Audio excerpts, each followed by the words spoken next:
Where is it born? The fire, the hunger that grips an individual so intensely, it drives his entire team. Two men lie at the heart of the NBA championship. Each has traveled a vastly different path. Each has pulled his team to the same point in time. Michael Jordan permits nothing but success, a national championship at North Carolina, 2 Olympic gold medals, 3 times the NBA MVP, twice a world champion. My main driving force is to win 3 in a row and certainly somehow put myself in the elite category as Magic Johnson and Larry Bird.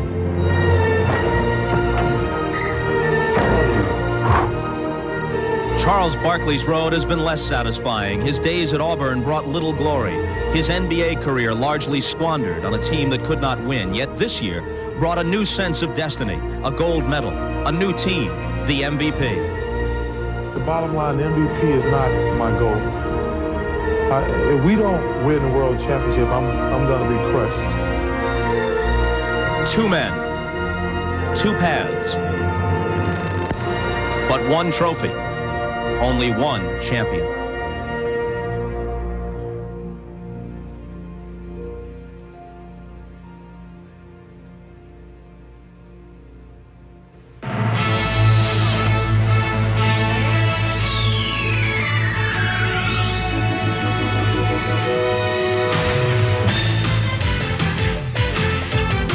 This is the NBA on NBC. The 1993 NBA Finals. Tonight, Game 1 between the Chicago Bulls and the Phoenix Suns. Here's the brand new America West Arena, host to the finals in its first year as the Suns' home court. Phoenix had the NBA's best record this year, and the Suns have home court advantage in this series. Still, they're decided underdogs in the finals to the defending champion Bulls. And here comes the home team.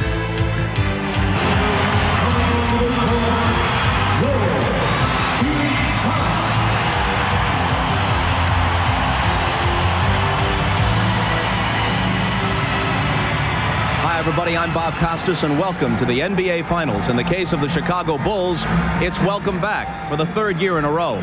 They seek, as you know, to become only the 3rd team to win 3 NBA championships in succession, to join George Mikan's Minneapolis Lakers of the early 50s, who won 3 straight, and Bill Russell's Celtics, who reeled off an untouchable 8 straight in the 50s and 60s. From the Celtics' last title of the Russell era in 1969 until the Lakers of 87 and 88, no NBA team had won back-to-back.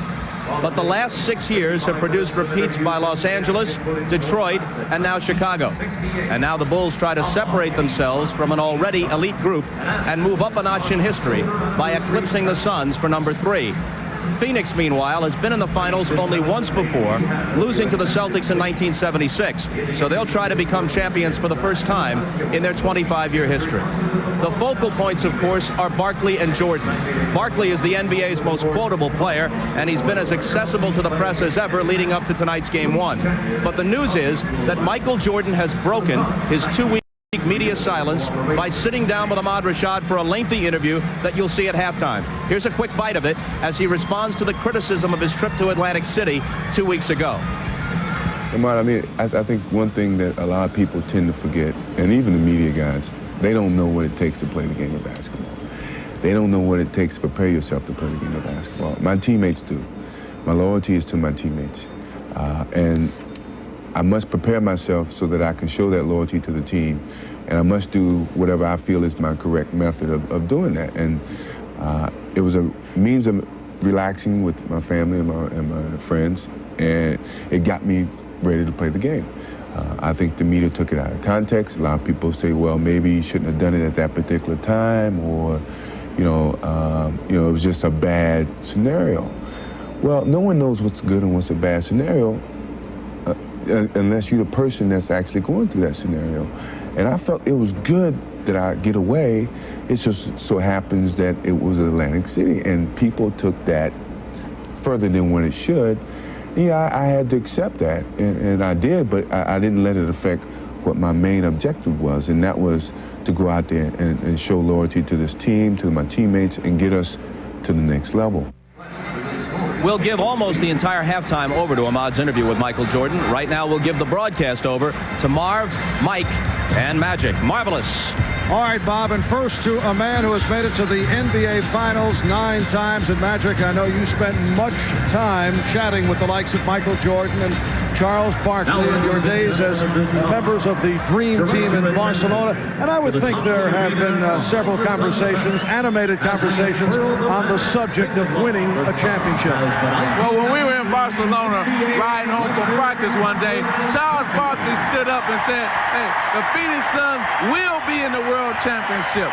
So he was feeling good about himself until Michael Jordan then stood up and said, look, Charles, it's only 4 guys on this team with World Championship rings, and you're not one of them, so sit down. What about the friendship between Jordan and Barkley? How will that be effective this series? Well, Charles Barkley has said all week long that Michael and him is going to go play golf, they're going to go out to dinner. But in 1988, when Isaiah Thomas and the Detroit Pistons met the Lakers, it put a strain on our relationship. My teammates were wondering if he went to the basket, would I high foul him to see if I really wanted to win? And I can say right now that it did affect our relationship.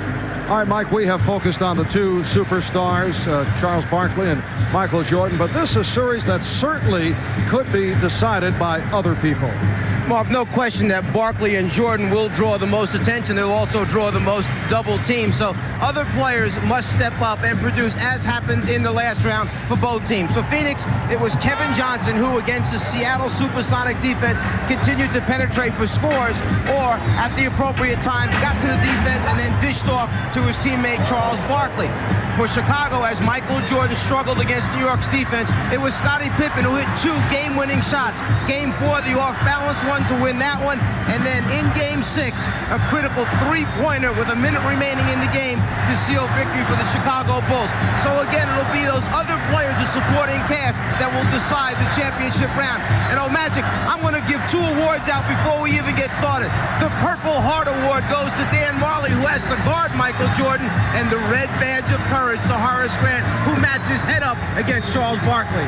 All right, we are set to get underway. For Charles Barkley, the goal is that first championship ring. For Michael Jordan, the quest begins for 3 in a row. The NBA on NBC is brought to you by Nissan. It's time to expect more from a car. By Prescription Strength Lotrimin AF, the cure that gets it all. And by Miller Lite, great taste, less filling. Can your beer do this? Ladies and gentlemen, welcome to the America West Arena at Game 1 of the 1993 NBA Finals between the Chicago Bulls and your Phoenix Suns. Now, ladies and gentlemen, introducing the starting lineup for the Chicago Bulls. At forward from Clemson, number 54, Horace Grant. At forward from Central Arkansas, number 33, Scottie Pippen. At center from San Francisco, number 24, Bill Cartwright.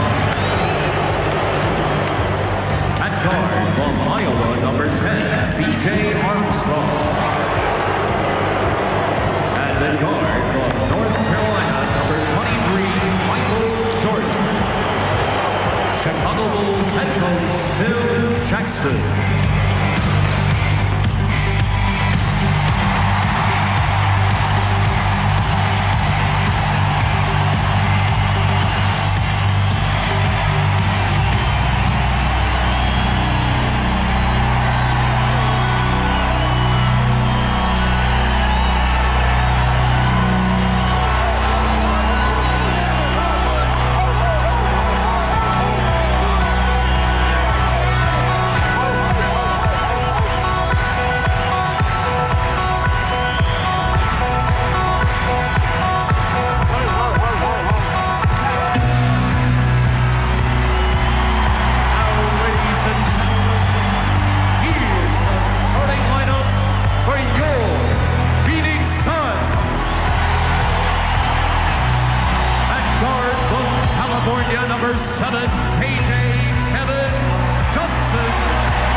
Suns, Jeff Buck.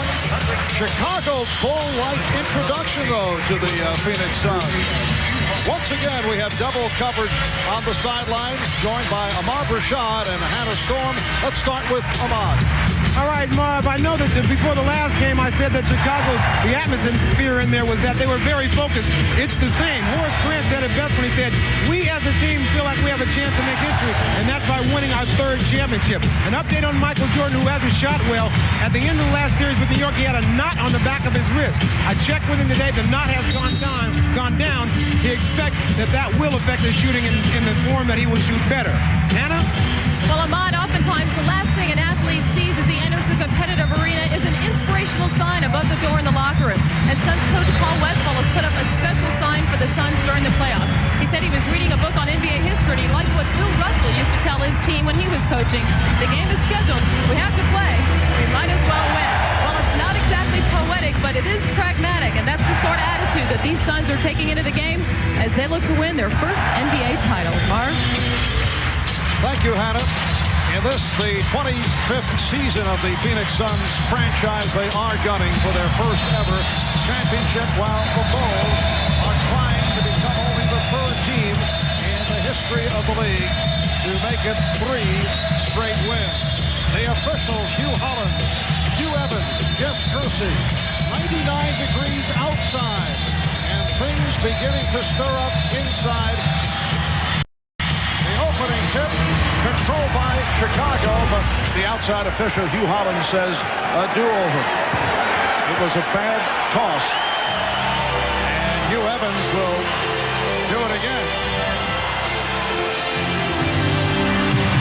It is controlled by Phoenix as Kevin Johnson moves across against B.J. Armstrong. This is Dan Marley, played by Michael Jordan. Charles Barkley facing a double team momentarily. Barkley fires. Rebounded by the rookie Richard Dumas.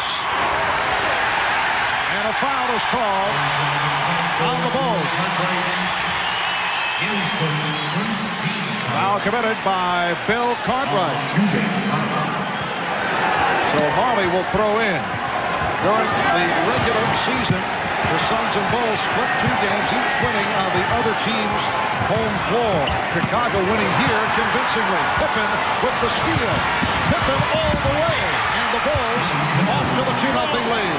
Immediately they go out and extend their defense, man-to-man, push out over the 90 feet, see what they can make happen, get a feel for the opponent you're guarding, and no question that ball pressure by B.J. Armstrong against KJ is going to be very important to the series.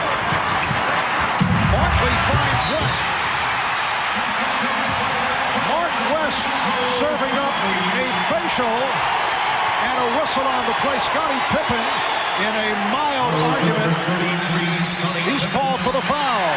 Chicago was 5th in the NBA this year in steals, averaging about 9.5 a game. They get their offense going immediately by playing good defense. And then Barkley, who will give up the basketball to an open teammate, finds Mark West down inside where he operates best. Well, I think what the fans can look for in the Phoenix Suns side, look for them to be nervous. This is their first World Championship. I remember when we played the Bulls in that first World Championship in Game 1, they were nervous. And so look for the Phoenix Suns team to be a little nervous. That was 3 years ago, and then the Bulls able to settle down and knock off the Los Angeles Lakers. When Chicago comes down to run its half-court offense, Dan Marley's assignment is keep the ball out of Michael Jordan's hands, deny him all over the floor, push him out as far as you can. So you'll see Marley paying all his attention to Michael. Forget the help defense. B.J. Armstrong for 3. B.J. Armstrong has had a terrific playoff run, and he is the NBA's top 3-point percentage shooter, 45% from downtown during the regular season. The Bulls 5, the Suns 2. Marley had the baseline cut off. Johnson penetrated. Kevin Johnson, so effective off the dribble, was able to break it down. Magic in the Cleveland series, B.J. Armstrong did a very good job against Mark Price and Terrell Brandon pressuring him. Kevin Johnson presents a few different problems, however. Michael Jordan able to go glass to give the Bulls a 7-4 lead. Well, the Bulls are doing an excellent job on their half-court offense. They're really looking to move the ball, move their bodies around. West with the rebound. Richard Dumas, who did not play at all last Saturday in the 7th game, setting up Dan Marley. The Bulls 7 and the Suns 6. One of the major question matchups from the Phoenix point of view is Richard Dumas as Horace Grant gets the role. Dumas going against Pippen. Dumas had a solid rookie season. Did not play well against the Lakers in the opening round of the playoffs. Did not play well against Seattle. Jordan off the steal. 3-on-2. It's Grant from Jordan. It counts in the foul. The foul called on West. Well, Charles Barkley's going to have to make sure he changes ends quickly because Grant can run the floor. But as KJ comes down, he loses the handle at the last second. I'm sorry, this particular one is where he scores. It was after that coming down that he had the turnover take place. But Grant, the guy who can run the floor, converts easily. Charles Barkley is going to have to run the floor with him. Well, I like what I see with Chicago in terms of what they're trying to do.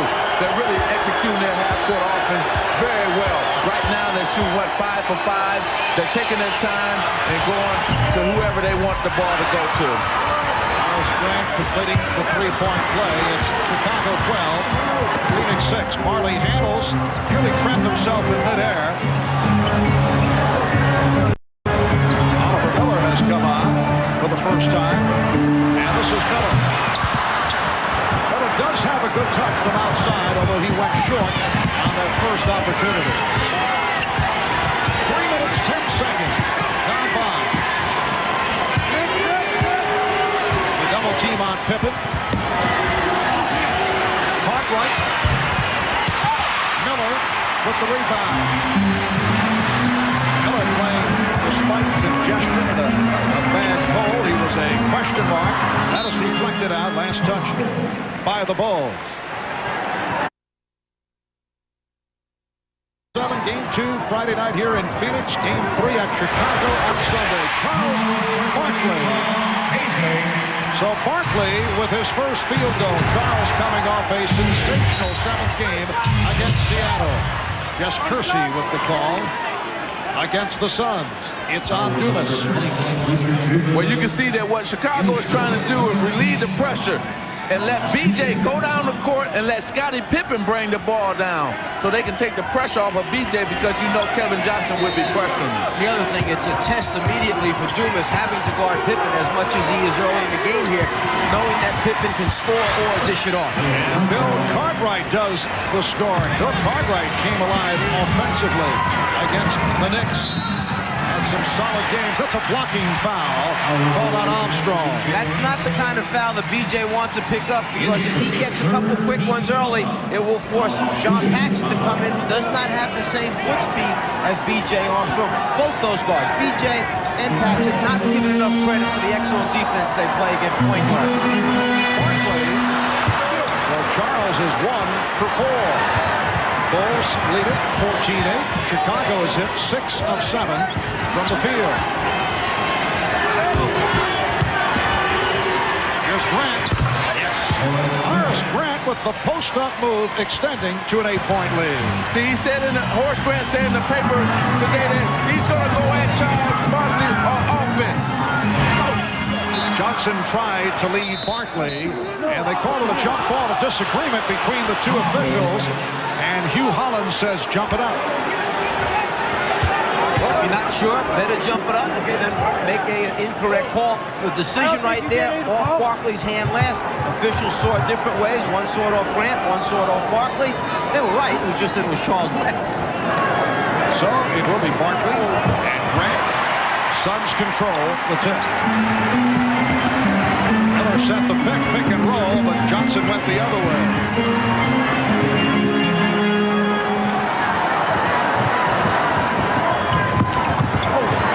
With the spin, had the ball knocked away, but recovered by Barkley. Bulls 16 and the Suns 10. We're just underway. Marv Albert, Mike Fratello, Magic Johnson. Jordan is bottled up, and it will be Phoenix ball.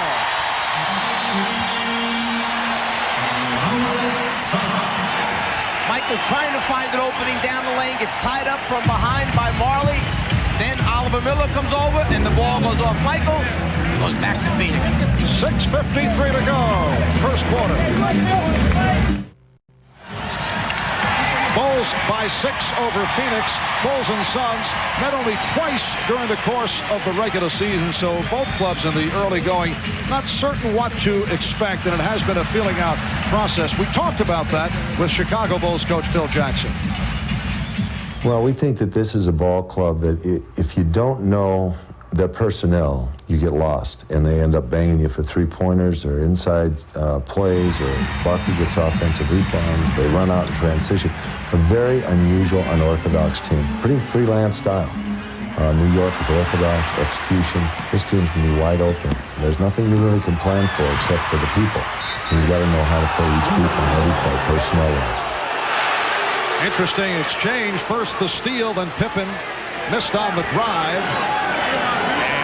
It will be Chicago ball with the new 24. Well, what Coach Phil Jackson was talking about, they have Charles Barkley as their best post-up man, being only 6'4".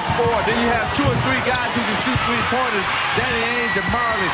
Then you got a team that want to run and gun and just get down the court. There's a trapping there on Dan Marley. But you must play the personnel, know the personnel, and play them for their strength, not play the team, but you have to play the personnel. It is kind of a hybrid, unusual setup, and it can lead to all kinds of different type matchups. Bill Cartwright with his second field goal. Let's face it, most teams play defense the best when they play against situations they know, predictable situations. Phoenix is unpredictable. Bulls with an 8-point lead halfway through this opening quarter. Cartwright setting the screen for Pippen. Rebounded by Barkley. Crowd a little impatient as the Suns are off to the slow start. Barkley goes all the way. Well, there's not a whole lot you can do there, Matt. He just ran over the top of Grant. He was in perfect position, but Charles just moved him out of the way. Well, it's tough when he gets a head of steam going because he's unstoppable at that situation when he got a head of steam going. After the good start, Bulls have missed 5 of the last 6 from the field. Michael Jordan, 1 of 2. Bulls by 6. Kevin Johnson ran into Bill Cartwright, who was switching off. Johnson off the recovery, trying to set it up. Johnson gets back to it. Shot clock down to 6. It's Cartwright guarding Johnson, and he fires for 3. Rebound Barkley. Rebound Miller comes to Barkley. Oh, he is way off. That's correct me if I'm wrong, but you're seeing all this nervous energy taking place out here by both teams. That's why you're having a game looks a little raggedy right now. But game 1 in any 7-game series is always going to be like this. It's going to be a low-scoring game because both teams are nervous. Both teams are trying to feel each other out. Pippen. Scottie Pippen going glass for his second field goal. And I would think a low-scoring game, if that is the way it does turn out, would certainly be in favor of the Chicago Bulls, who are defensive-oriented as opposed to the run-and-gun style of the Phoenix Suns. And Marv, you can see that already because they have extended their half-court defense way out. That being the Chicago Bulls. During the course of the regular season, Chicago held 43 opponents under 100 points, while Phoenix only did it 16 times. And now both clubs having their difficulties. We come up on 4 minutes remaining in this first quarter. Kevin Johnson with a brilliant move. He went the distance, beating 4 Bulls off the dribble. First rule of defense, you must stop the basketball. Guard's not supposed to go from one end line to the other and score a basket on you. Timeout taken by Chicago. The Bulls now lead by 6. Well, here's one of the best point guards in action, going coast to coast, taking it up with the left hand. Beautiful move. Yes, it has been a splendid MVP season for that man, Charles Barkley. There has been much pressure on Charles.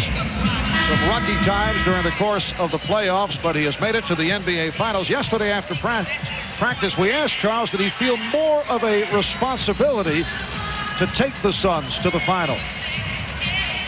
It's been such a difficult year for me, stress-wise or pressure, whatever you want to call it, because today they made the trade from Philadelphia. If we did not get to the finals, it would have been considered a total flop in most basketball circles, considering what they gave up to get me and what people expected from us, the city of Phoenix, the Suns as a team, and basketball in general. They expected us to get to the finals.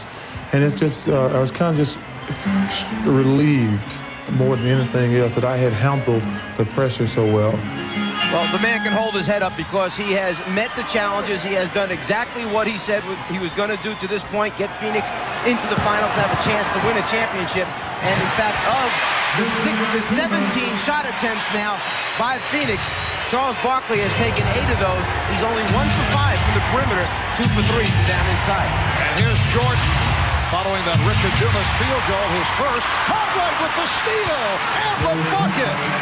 And that is a most unusual sequence. Well, you don't expect Bill Cartwright to come up with a steal, and Mark West got to watch those outlet passes. Richard Dumas. Dumas with his second field goal, now getting into the flow. The Bulls 24, Suns 18. Pippen off the screen, yes. And the shooting is picked up at both ends. Pippen is now 4 of 6. He has 8 points. The Bulls lead by 8 with 2 minutes 35 seconds remaining in this first quarter. Marley played by Jordan. Phoenix now 9 of 18 from the field. Chicago 12 of 20. Shot clock at 5. Marley off the dribble. Jordan knocked it away, and a reach-in foul has been called on Michael Jordan. This isn't what you would normally anticipate, that once the rebound's secured, a big center is going to hang around. But Chicago tries to jam the rebounders to slow down the fast break, and by Bill having his hands out there, he knocks it free, gets an easy score, and Coach Paul leans back in the chair and says, I can't believe that just happened. Paul Westphal in his first season leading the Suns to their best record in franchise history, best record in the NBA. Won the Pacific 62-20. There's Tom Chambers, one of the heroes of the victory in game number 7. He got the starting nod instead of Richard Dumas and played very well. Bill Cartwright sits down. He's been a big factor here in the first quarter. Scott Williams has replaced Cartwright. And see, here's this unorthodox style of the Phoenix Suns that Phil Jackson was talking about. Who do you match up defensively against Tom Chambers? Chambers goes 6'10", 230 pounds. Armstrong. Pippen gets to it. Setting up Armstrong. Beautiful play by Scottie Pippen. Just under 2 minutes remaining. First quarter. The Bulls 28. The Suns 20. Chambers has the excellent touch. Kept alive by Marley.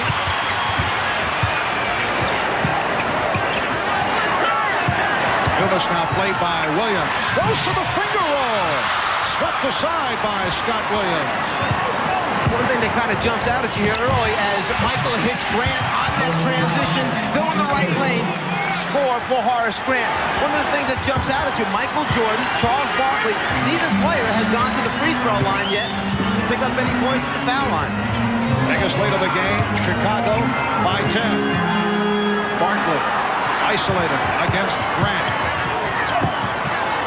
Here's Charles Barkley. The tip missed, and then rebounded by Scott Williams. Barkley is now 3 for 9. Just under 1 minute remaining in this first quarter.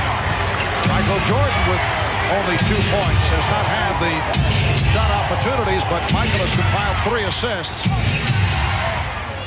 Shot clock at 5. Now Grant over Chambers. And it looked like Chambers got a piece of it.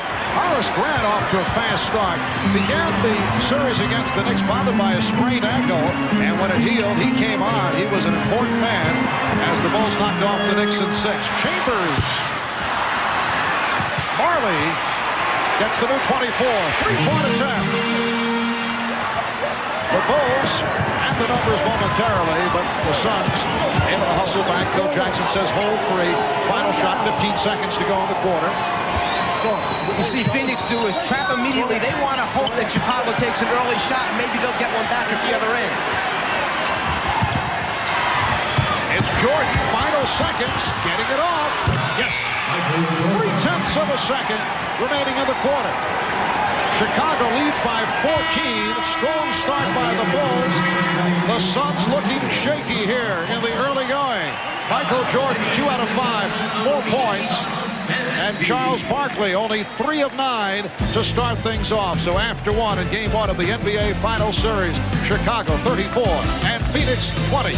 We'll be back right after these messages.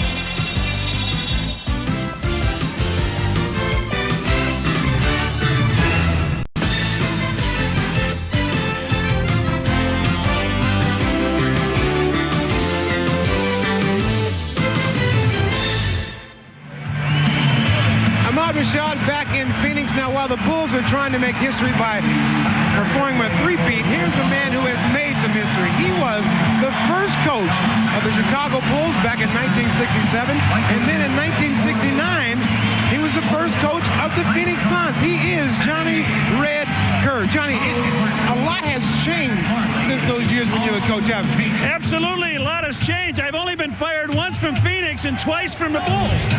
Yeah, but you know, you had to do everything when you're coaching those days. Absolutely, I had to do a little bit everything to start up these 2 teams. I didn't have an assistant coach with either one of them. They both come a long, long way, and it's great to see the progress they made as expansion team. And you can probably feel proud because you started the whole thing. Well, I feel extremely proud, but you know, I got to go for the Bulls tonight.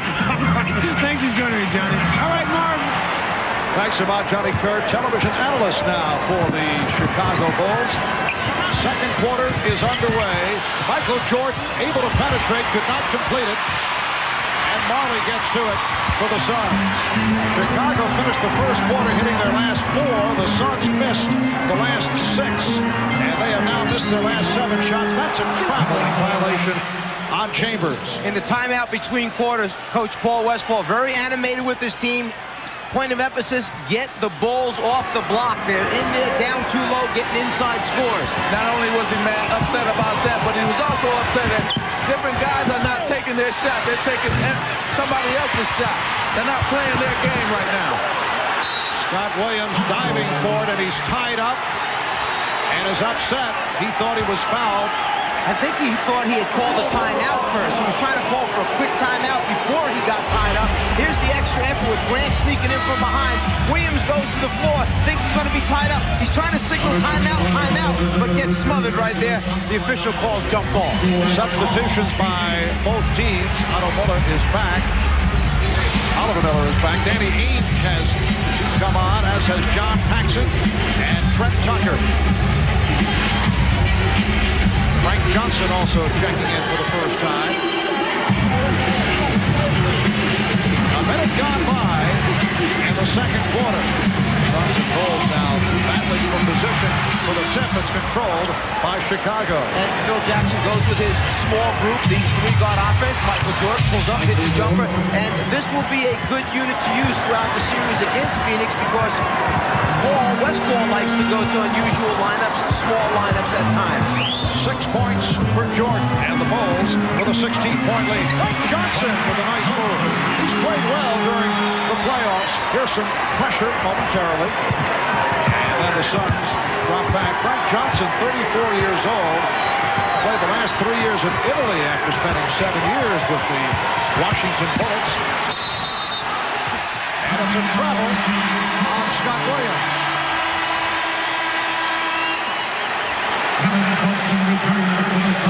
Michael Jordan gets Marley off balance. You can see him rock back on his heels, just gets enough space to elevate and get a good look at the rim.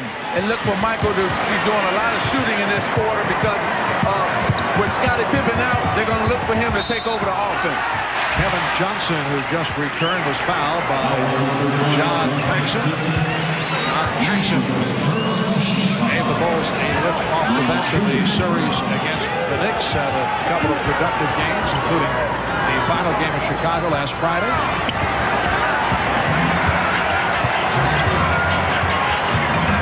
Johnson being guarded by Paxson. Again, Barkley backing Grant. Put to the left hand, and Grant got some help. Okay, this is an interesting situation here. What they're going to try to do is take the middle away from Charles Barkley and turn him to the baseline, where then the Bulls are getting help. And this is what happened right here. Scott Williams comes and blocks the shot. So Barkley, 3 of 10. He's missed his last 4 attempts. The NBA on NBC is brought to you by the people at Nike, who encourage you to just do it. By Pepsi, who reminds you to be young, have fun, drink Pepsi. And by Mitsubishi, the new thinking in automobiles. Welcome back to America West Arena. Hannah Storm, along with Suns forward Cedric Ceballos, who had foot surgery on Saturday, should be ready for next season. But Cedric, I think they could use you now. You were instrumental in that win March 30th against Chicago and held Scottie Pippen to just 8 of 19 shooting. What kind of job is your team doing on him now? Well, I think need to make Scottie play a little bit more defense. He's not working as hard, and Bulls are getting easy buckets. You take away the easy buckets, make them work a little harder on the defensive end, you know, the score will be a little bit different. You were so instrumental in getting your team to this point. How tough is it to sit here and watch, especially with them down early? It's tough. It's like getting all your good grades and be able to go to the prom and sit and watch everybody else dance. It's tough, but hopefully my career is young and I'll be able to get in one of these again. Thanks, Cedric. Good luck with your rehab. Marv? All right, Hannah, once again, Charles Barkley coming up short. Charles has had his ups and downs during the playoffs. Had a difficult time against the Lakers. Came back with some solid games as Phoenix was able to win that series 3 games to 2. Up and down against San Antonio. The same against Seattle. He finished strong against Seattle in game number 7 on Saturday. Career high 44 points. A playoff career high for Charles, along with 24 rebounds. But he struggled here at the start. Again, Barkley.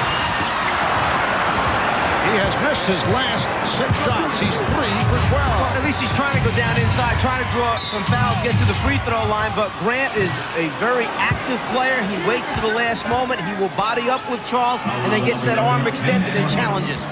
Well, he's got him falling away from the basket. He can't turn into the basket to shoot the basketball. Ollie called for that hacking foul. Doubled up on Jordan. Illegal defense called for the first time. For those who may have just joined us, as Bob Costas mentioned right at the start, Michael Jordan has broken the vow of silence. And at halftime, we will hear a conversation that he had with Ahmad Rashad. That's the first interview since he stopped talking. I know if I were breaking a vow of silence, the first person I would want to talk to, I speak for myself here, is Ahmad, without question. I want to ask Magic a question. Magic, the 7-game series against Seattle, couldn't it have taken a little bit of wind out of the sails of the Suns where they're not coming out here strong here in the first half? Oh yeah, because you know what happened in that Seattle series? Seattle made them work really hard for every bucket. They pressured them, they trapped them a lot, so it could affect them in this game right now. 8:45 remaining in the first half. A backdoor pass handled by Scott Williams. And the Bulls executing beautifully. Now lead at 38-22. Well, they're doing an excellent job of just executing their half-court offense, getting the ball to the open man and scoring. Chicago now 18 for 29. That's 62% from the field. Ainge guarded by Tucker. Trent did not go for the head fake. Ainge to the fadeaway. Danny Ainge, the man who faced the Chicago Bulls in the finals last year as a member of the Portland Trail Blazers. Jordan from deep, yes. Michael Jordan has 8 points. The Bulls by 16. Evan Johnson facing the double team. Dan Marley Marley. Rebound Miller. Will not count. The foul. It's on Miller. Watch the attention that Michael Jordan will draw when he comes out. This defensive player and the one back here will wind up on Michael as he comes up. Here's the key guy under the basket who winds up all by himself for a backdoor layup. Jordan comes out on the pin down. Two players chase him outside. The pass over the top for the backdoor score. Nice and easy when Michael draws all that attention. On the Bulls defensive end, Michael Jordan has been doing an excellent job on Dan Marley, not letting him catch that basketball and pressuring him all the way out to the three-point line. Well, you can tell the message got across about challenging the three-point line. Every time Phoenix catches it out there, Chicago runs at him, makes him put it on the floor, chases him inside the line. Strong move by Williams. Crowd wanted a foul. They thought he made contact with Miller. Dumas gets down court. Well, he eluded Paxson, but he could not hit on the drive. Paxson for three. Grant with the rebound, but a loose ball foul is called. It's against the Bulls. You know what the problem is for Phoenix right now? They're not getting any transition baskets. Everything has come on the half-court end, and they're not a great half-court team unless Charles Barkley is getting double-teamed, and the Bulls are not double-teaming Charles Barkley. And the reason is simple. Chicago is not only an excellent half-court defensive team, but they are one of the best in transition defense. Their athletes are able to get back, stop the basketball, and pick up the open people. Morris Grant committed the last foul, sitting down. Stacey King has come on for the first time. That was rebound number 7 for Scott Williams. Just under 7 minutes remaining in this first half. Pippen, yes. And the Bulls open up an 18-point lead. You know, Chicago players have to be saying to themselves right now, this is too easy. They didn't get open shots against New York like this. And I think Paul Westphal has the same thought on his mind. Back in Phoenix, the Bulls trying to become only the 3rd team in NBA history to pull off a three-peat. It's been a very tough season for three-peat attempts.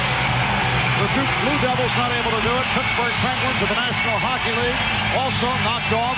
Jim Courier looking for 3 in a row in the French Open. And Michael Jordan and his Bulls try to win 3 in a row. No team has won 3 consecutive titles in 26 years. Only the Minneapolis Lakers and the Boston Celtics have won 3 straight championships. The 2 most recent teams to attempt pulling it off, the 1989 Los Angeles Lakers, the 1991 Detroit Pistons, both fell short, as Dumas and Miller just did. You know, coming into the series, everyone said you have 2 finesse teams in the finals. Well, something that shows up right away, there have only been 4 free throw attempts after a quarter and a half of this basketball game, which means either you don't have people hitting each other out there, there aren't a lot of drives to the basket, there's a lot of jump shots, or people are scoring too easy, no one's contesting them. What a sensational first half effort by Scott Williams. 4 points and 8 rebounds for Williams. Johnson with the force, but it's punched home by Dumas. That's his 3rd field goal. Marv, that was the first easy basket that Phoenix has gotten in this first half. The end result, Chicago with an 18-point lead. Make it 20. Scottie Pippen, who had the sensational series against the Knicks, with 12 points here tonight on 6 of 8 from the field. The Bulls 46 and the Suns 26. Barkley. And the first easy attempt for Barkley. Exactly. I'm going to tell you why that happened, because you have kind of a mixed group on the floor for Chicago, and defensively they weren't quite sure who was going to rotate where. Phoenix caught him that time with some nice interior passing. Dumas with the steal. Here's Ainge for Johnson. Oh. And put home by Dumas. And the crowd getting back into it. Phoenix now trailing by 16. When they get into it because they got some transition baskets. That was a transition basket, and they hadn't gotten one.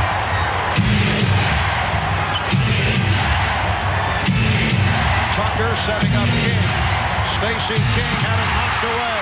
Here comes Barkley with the crossover. Barkley going all the way, trying to draw the foul, but had it knocked away. He thought he was fouled, but does not get the call. Number 22, Trying to get easy scores, well, you can start it with good defense. As Magic said, they haven't had many easy ones. The miss, Pippen gets a little frustrated because he tries to get the block from behind. Nobody checks off Dumas, who follows up the shot for two. Barkley trying to dribble through three defenders, feels he got fouled. Instead, a deflection was called. Phoenix will get the ball back. Dumas. Passed up on that first opportunity. Michael Jordan has returned. The Bulls with the ball and a 16-point lead. King lost it.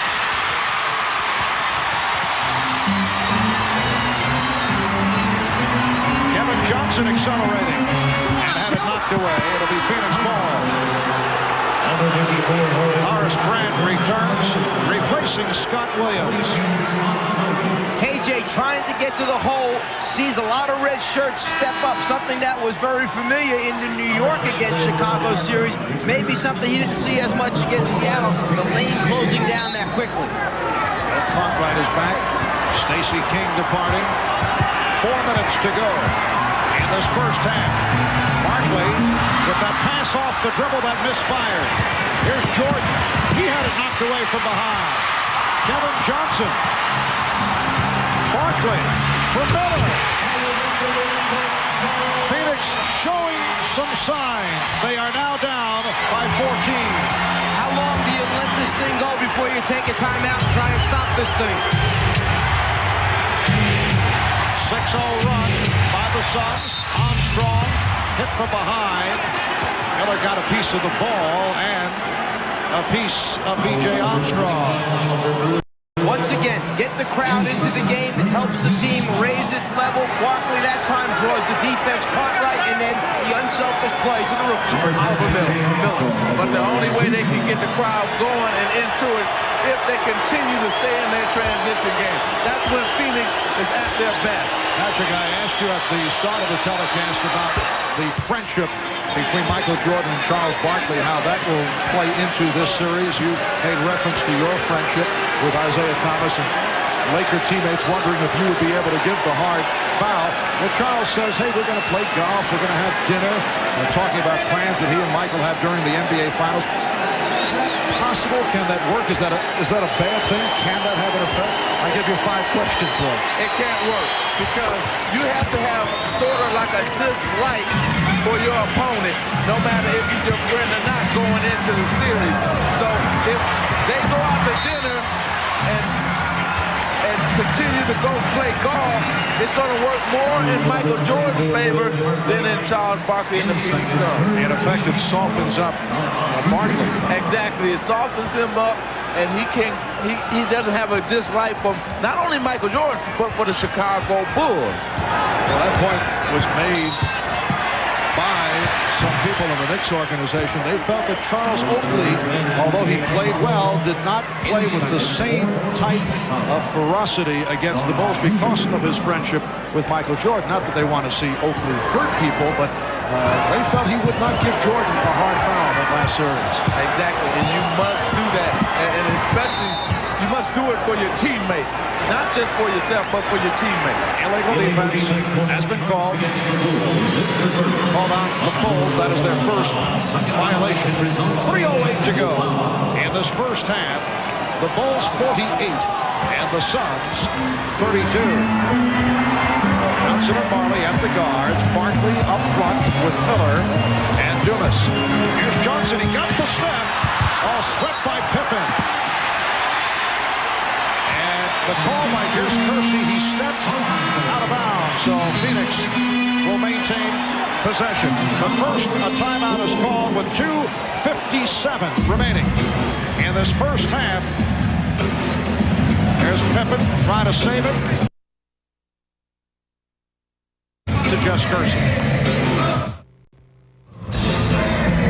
Coming up on the Prudential Halftime Report, Michael Jordan will break his silence.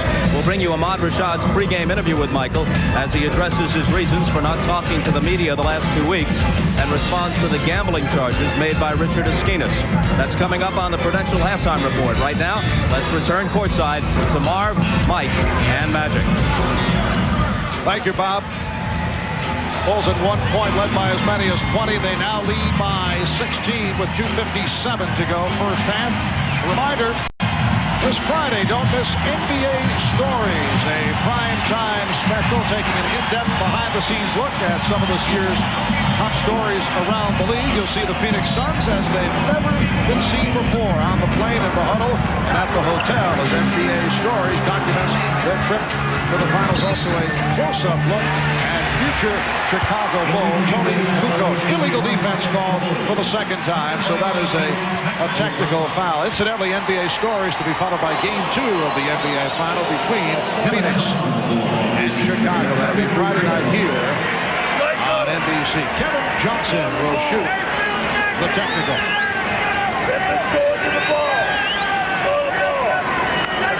Kevin Johnson making his first appearance at the foul line. This may be the biggest play of the series, setting the screen, letting Kevin Johnson try and get into the lane, and Chicago has to decide who's going to come over, make the rotation without getting called for an illegal defense. Is particularly tough when Barkley is setting the screen. In fact, that was the big play at the end of the game in Chicago that KJ scored off of to win that game against the Chicago Bulls. Same exact play. Oh, Dumas connecting with the floater. Richard Dumas, after the slow start, has come on. He's 5 for 10. He has 10 points. He's the high man for the Suns, who now trail by 13. Off the weave, Pippen. Being played now on a switch by Barkley. Shot clock at 5. Jordan changed his mind. Here's Grant. The tip missed by the combination of Pippen and Cartwright. Barkley with Pippen from behind, going for the steal. Finding Miller.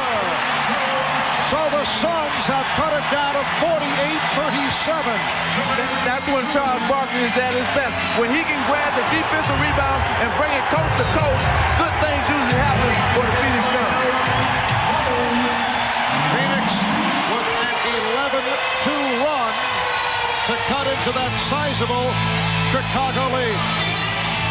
Here's the young rookie who is so athletic. He has great lift in the legs, one-on-one against Scottie Pippen, who's an outstanding defender, but that lift at the end enables him to get over the outstretched arm. And then Charles knows exactly where his teammate is. Oliver Miller leads the break, lets the big man run ahead of him, finds him for the finish. Richard Dumas with 10 points. Charles Barkley has 8. They're the high man for the Suns. Chicago being sparked by Scottie Pippen, who has 12. Horace Grant with 11. Michael Jordan has 8 points. And this crowd very much back into it, but Scottie Pippen able to quiet them down. Pippen now with 14, 7 of 9 from the field. On that last play, Michael Jordan was wide open for a backdoor layup because Dumas was overplaying him so hard. They hit the flash post, man. He just didn't deliver the pass on time. Dumas. Pippen off the board. Bulls want to run. Pippen trying to feed out. 4-on-2. Dumas. Chicago 50. And Phoenix 39. There's a big 4-point swing. 2 you think you're going to get because you outnumber the defense 4 against 2. You don't get it, they go down and score against you. Pippen with the room. Miller on the rebound.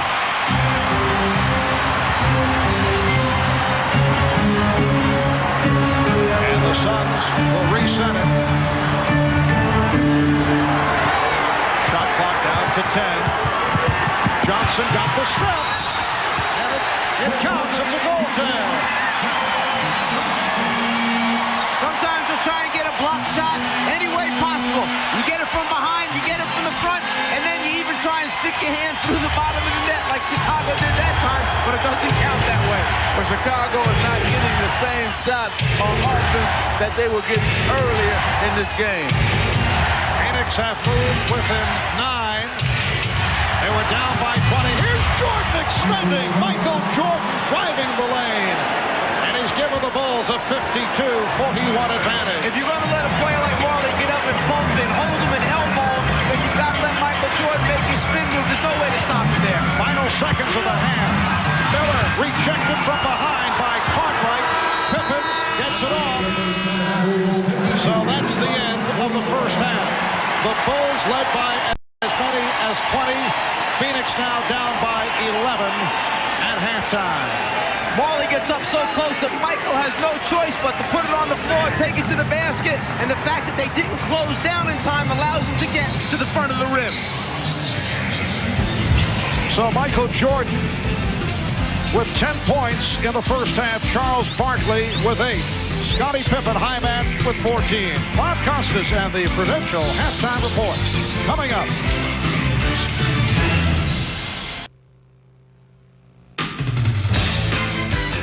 This is the Prudential Halftime Report, brought to you by the Prudential.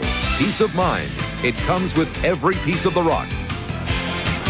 Halftime of Game 1 in Phoenix with the Bulls once up by as many as 20, now leading by 11 on the road, 52-41. Now, prior to tonight's game here in Phoenix, a moment of silence was observed for Drazen Petrovic. The Nets star was killed on Monday evening in a car accident in Germany. Petrovic was a native of Croatia. He first played in the NBA in the 1989-90 season with the Trailblazers. He was known as one of the hardest working NBA players and one of the league's greatest outside shooters. He became a star after being traded to New Jersey in January of 1991. He was also a member of Croatia's silver medal winning Olympic team in Barcelona this past summer. And this last year in the NBA, he blossomed into one of the league's best shooting guards, averaging over 22 points per game.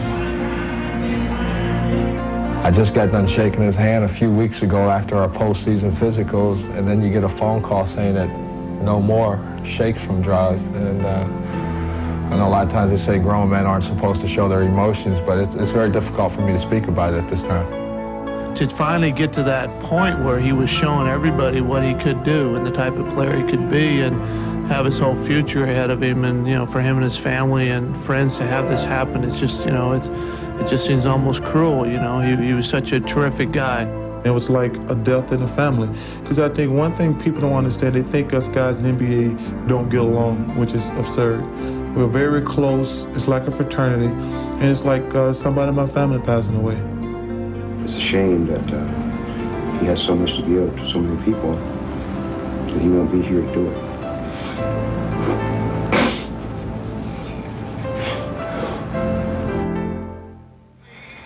And when we come back, Michael Jordan's first interview in 2 weeks as he talks with Ahmad Rashad. That's after a message from Prudential and a word from the NBA.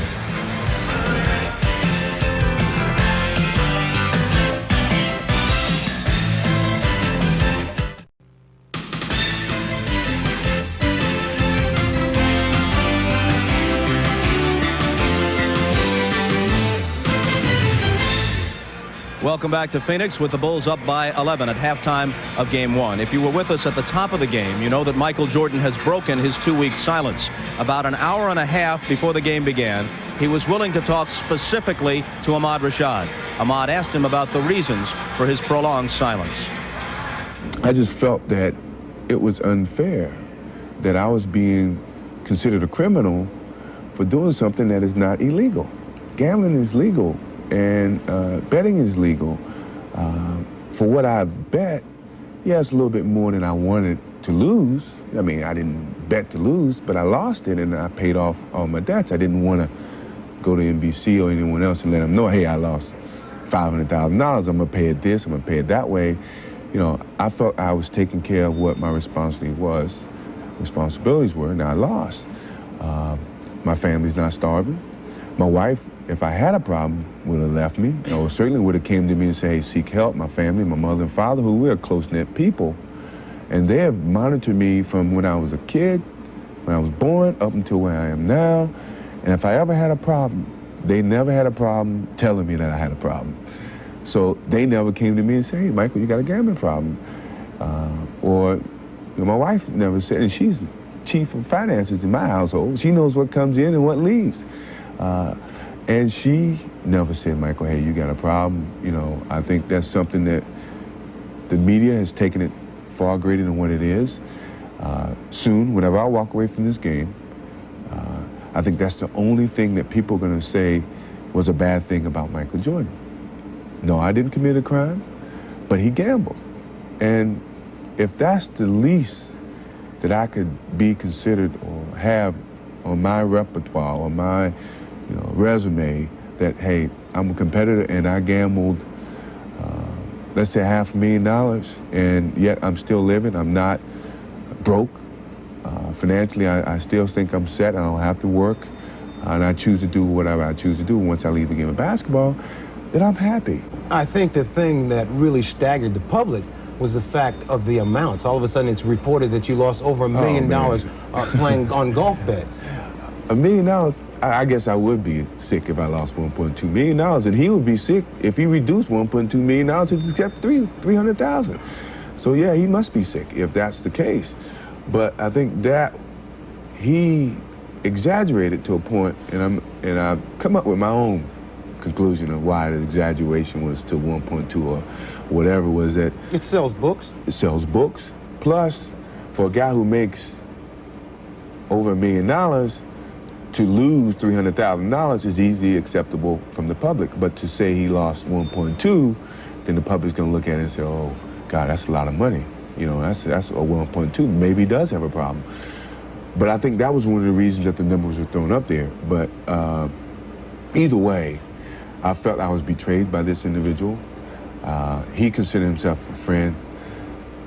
I don't consider him a friend because friends don't do that to other friends. And if, let's say if I did have a problem, if he was such a friend, he would come to me and say, hey, Michael, I think you got a problem. I'm doing this book, blah, blah, blah. Go seek help. No, here come my doctor. Go see this doctor. Go see my doctor. Maybe he can help you. And I never got that call. Do you feel like you have to really close yourself off from people or ask to see a resume before you go out and play golf with people? I don't want to. I don't think I should. I think you learn from the perception of people that you deal with, how to judge people. I think how to judge people. I'm never really going to know because I can't get inside of your head or the next person's head. But I have to be very perceptive of what this person his main objective is in terms of trying to be my friend or trying to get close to me because of other circumstances. I think I must put up a bigger or tougher screen for other people to get closer to me. For the public, do you have a gambling problem? No, I enjoy it. It's a hobby. If I had a problem, I'd be starving. I'd be hawking this watch. My championship rings, I would sell my house. I would do this. My wife had left me, or she'd be starving, or my kids would be starving.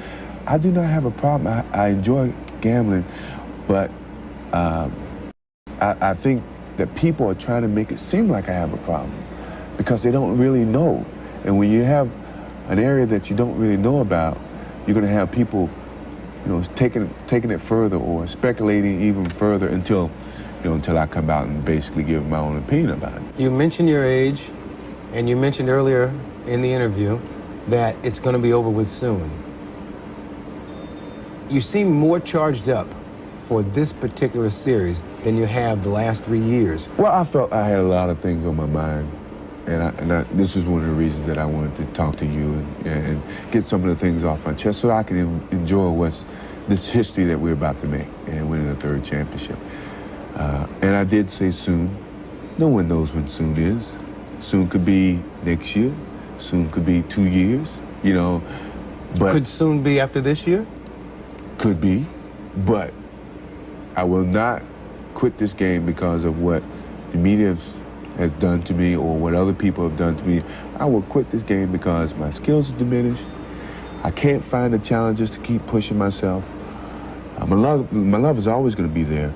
But my pride won't let me leave because someone else is going to push me out. I'm going to leave on my own terms. And I don't think too many athletes have that opportunity to do. And that's what I want to do whenever it comes my time. Want to bet? No. All right, Jordan with 10 points on 5 of 9 from the field in the first half. Scottie Pippen leads everybody with 14. He's hit 7 of 10. Barkley sputtering in the first 24 minutes, 4 of 13 from the field, 8 points for the Suns, who trail the Bulls by 11. We'll turn things over to Marv, Mike, and Magic for the call of the second half right after these messages from your local station. This has been the Prudential Halftime Report, brought to you by the Prudential.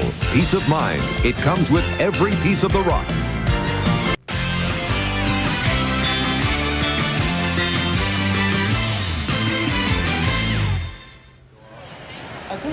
It is a beautiful day in the Valley of the Sun. Marv Albert, Mike Fratello, Magic Johnson. It is an 11-point Chicago lead at halftime, and Magic, you hit on it right at the start. You said that you thought the Suns looked a little tight in that first quarter. Well, and it showed, too. They only shot 39%, and most of the shots were jump shots, and that shows the signs of nervousness. Phoenix did certainly get the shots off.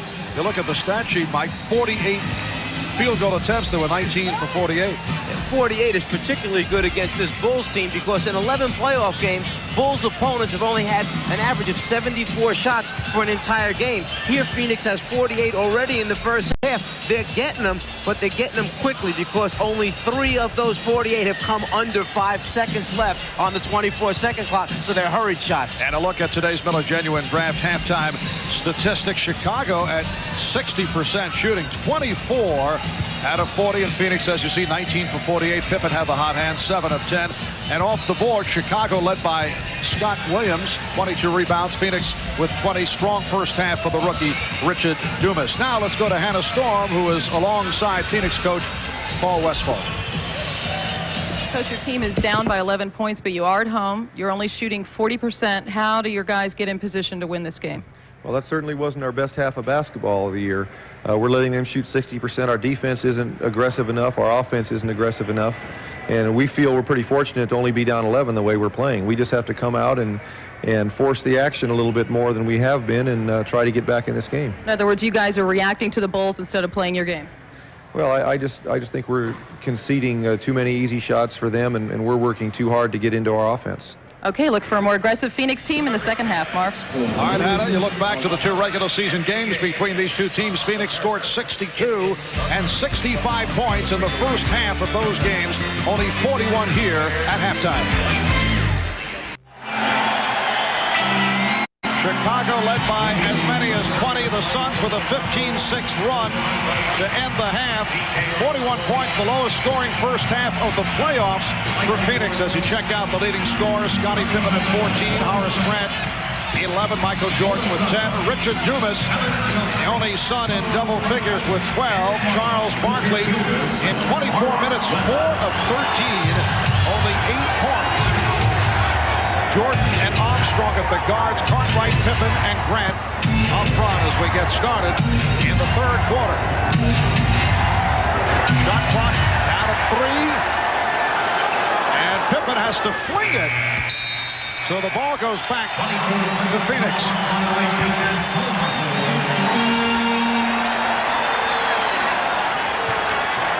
One of the weapons that have been missing so far in the first half, the three-point shot.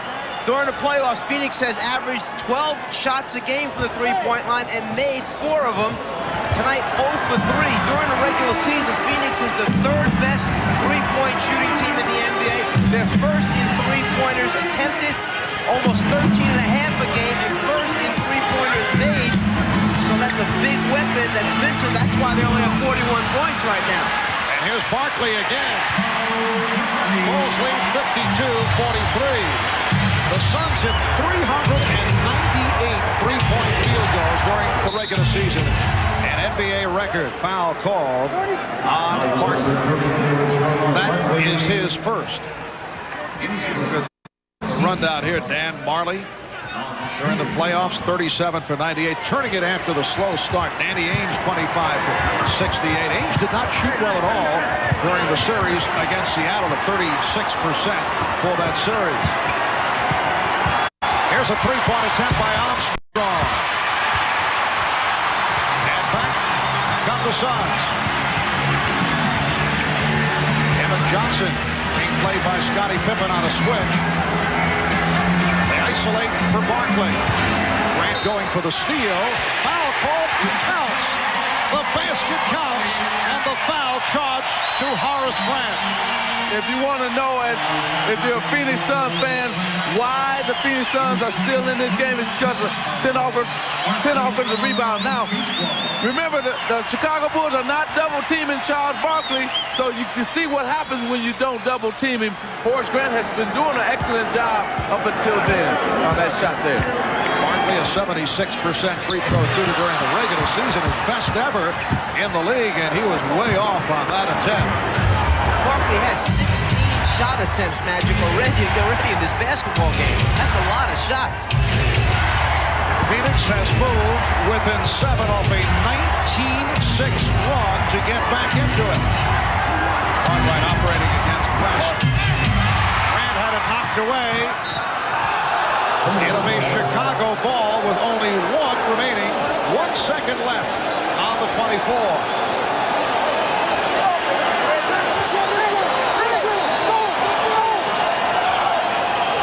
Pippen will inbound.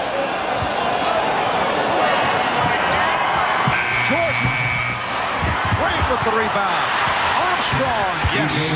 B.J. Armstrong with 9 points. Paul Westphal is going crazy. He tried to get the inbound. The man who was inbound to pass a double team, Michael Jordan. And the man did not do that. Then Michael Jordan comes down on this end and causes Dan Marley to travel. But Paul Westphal is just going crazy because Michael Jordan was able to get that ball and they scored because of that. Jordan got off a pretty good shot under the desperate conditions, and then it led to the offensive rebound and to the score by B.J. Armstrong. Bulls lead by 9. Armstrong for 3. So B.J. Armstrong with his second from downtown. The Bulls have a 12-point lead. The weapon that Phoenix used so often during the season and the playoffs, coming back at him now. The three-pointer by Chicago.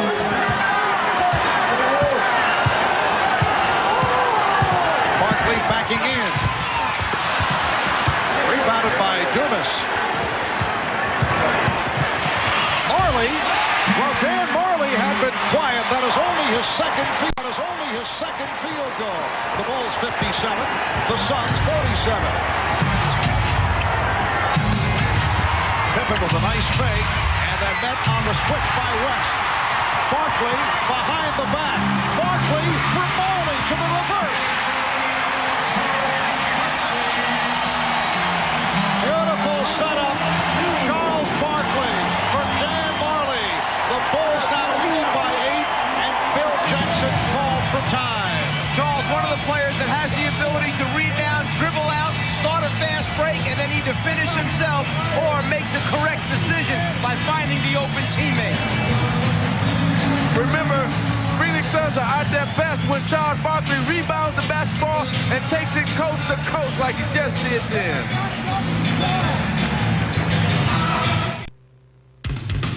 The NBA on NBC is brought to you by Oldsmobile, by Keystone, Keystone Light and Keystone Dry. Bottled beer taste in a can. Wouldn't that be great? And by Goodyear, #1 in tires.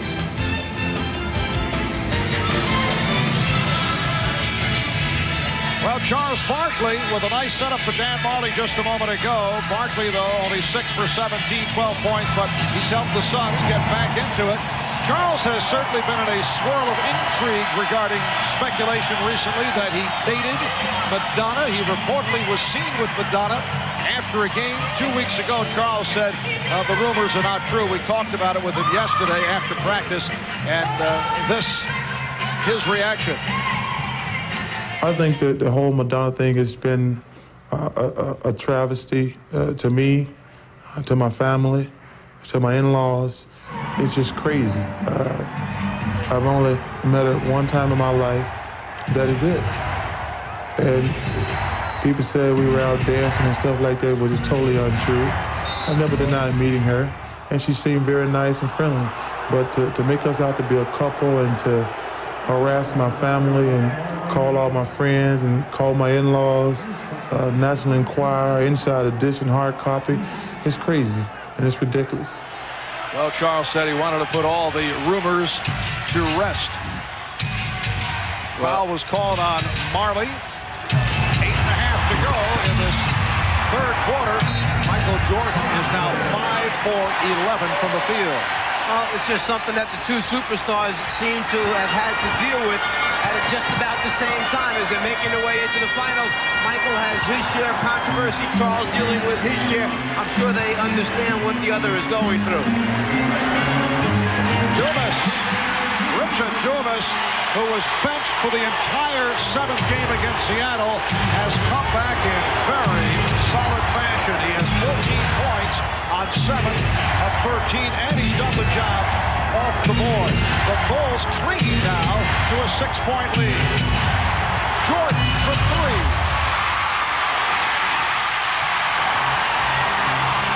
There's Dumas. Dumas gets back to it. The Bulls 57. The Suns 53. How many times have we seen that tonight where the Bulls play good defense, but then Phoenix always ends up with the offensive rebound, and that's 11 for them offensive rebounds. Scottie Pippen continues to show the touch. 8 of 11 from the field. Much concern coming into tonight's game about the Dumas-Pippen matchup, but Richard Dumas has been able to hang in. He's had a hot hand. Now Barkley goes to work against Grant, facing a double team. And Grant with the rebound. A foul on Barkley. He was down on the floor, and he stopped the fast break, and he's hit with a second. If there was any concern about the rookie Richard Dumas being a little gun-shy, think about this. Charles Barkley, the MVP of the league, has 18 shot attempts. Dumas, after missing the first one, never loses a stroke of confidence. He's already taken 15 shots in this game and made 8. Well, Richard Dumas must take more shots because first, Cesar Tobias is injured. Second, Tom Chambers is not playing well. So Dumas has to take more shots, and that's what he's doing. Played only 3 minutes in the first half. Basket won't count. Foul before the shot called on Dumas. So one way to slow down a guy who's hot, maybe go right back at him, make him work with the defensive end. Scottie Pippen's the guy who can do it. Dumas called for the reach-in foul before the basket. Richard Dumas, a second-round draft pick last year. He had drug problems, went through a drug treatment program, played for Oklahoma City in the CBA, averaged 28 points there. Also played for John Lucas's Miami Tropics team in the USBL last summer. Bill Cartwright on target. He's 4 out of 5. He has 8 points. The Bulls lead by 8. And what a terrific rookie year for Dumas, selected to the all-rookie second team. He averaged 15 a game during the regular season.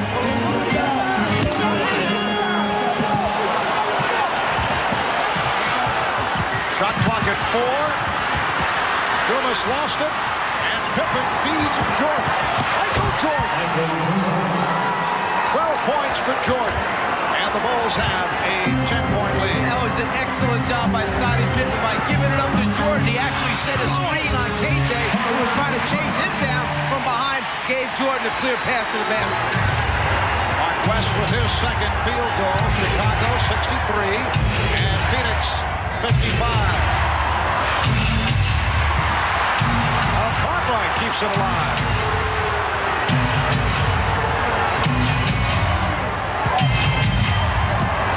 Jordan passed on the outside shot and went to the floater.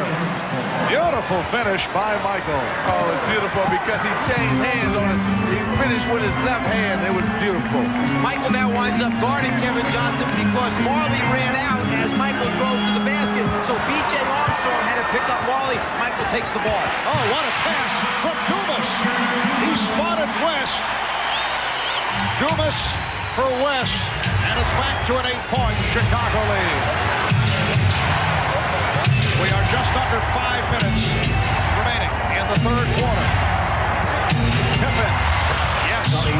Scottie Pippen with 9 out of 13 for 18 points. But see, Mark, the problem is that Richard Dumas is not touching Scottie Pippen. He got to get up and touch him. He's letting him just roam free and letting him just take the ball up and shoot it with no pressure. Barkley under pressure Went short. He thought he was fouled. And a loose ball foul is now called against the Suns. The crowd doesn't like it. How can you call a foul on a loose ball? Well, let's go back a moment ago to Michael Jordan, who puts the ball on the floor. The ability to convert with either hand. Well, this time he decides he's going to use the left hand. Up on a little different look, winding his way down the lane. The concentration, even with the body contact of West, enables Michael to score. And the foul by West put the Suns over the limit. So Jordan will go to the line. Michael to the line for the first time. Michael Jordan during the regular season and 2 excellent games against Phoenix. 16 for 27, 40 points. That was here in Phoenix back in November, in Chicago in March. Jordan 19 for 31 for 44 points. You know, after that first game back in November, Paul Westphal said, "We are not in their league," talking about the Bulls. Kevin Johnson said, "We played soft, just like in the past," but that was back in November. They split the 2 regular season games, each winning on the other team's home floor. Frank Johnson has returned. He's handling the ball against B.J. Armstrong. Illegal defense called, and Jess Kersey with a look at Phil Jackson, who apparently had something to say about it. Right now, you know, some way Phoenix going to have to get some more guys involved in the offense. Charles Barkley and Dumas cannot carry the offense. Want to see an illegal defense? The ball is over here. This man is guarding this player, but when he fades out of the screen, that defensive man never moves out of the lane. He gets caught guarding nothing but space. You got to either double team the ball. You just can't play the middle of the lane that way.